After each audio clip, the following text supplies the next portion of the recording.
So Rand Paul and Marjorie Taylor Greene have a brilliant idea on how to help fix Congress, and that's to put an unelected person, Elon Musk, as the Speaker of the House. Paul wrote, "The Speaker of the House need not be a member of Congress. Nothing would disrupt the swamp more than electing Elon Musk. Think about it.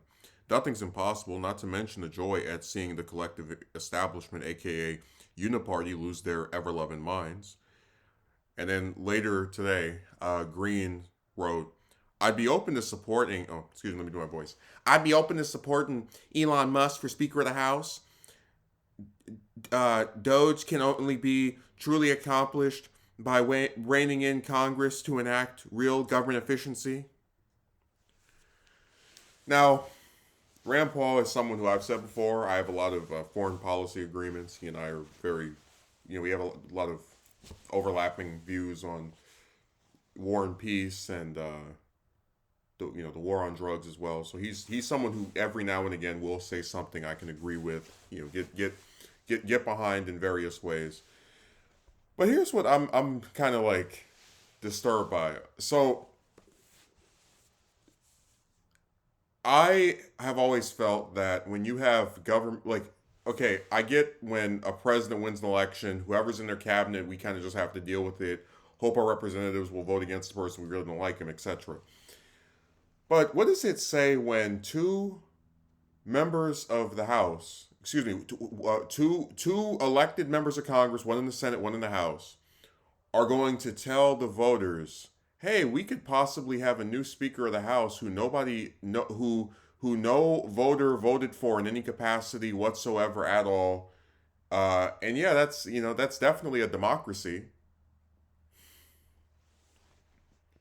And then it's like, you look at the qualifications. What has Musk done to where you would even remotely be interested in seeing him as Speaker of the House? What positions has he championed? The last time I saw anything with him, he was telling Vindman that he would pay and consequences are coming, and just making himself sound like a complete dictator on the computer. But what positions does he have to where anyone would be remotely excited to have him as Speaker of the House? What is his big agenda that he's going to push through? It's nothing. You even see it in Rand's statement. It would be fun to watch the Uniparty lose their collective minds.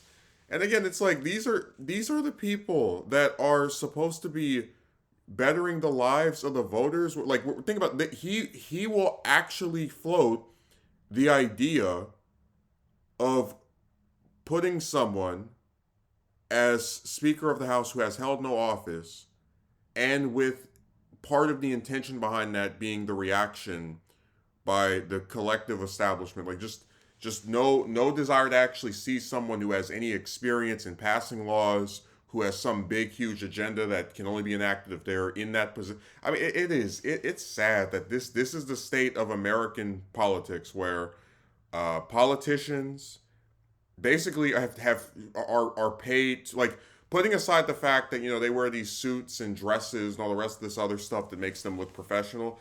They're basically paid internet trolls.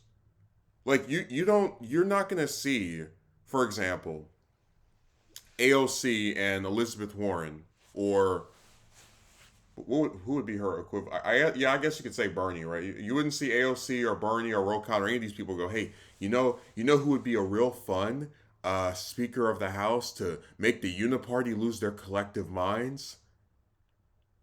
Michael Moore." They're not going to do that.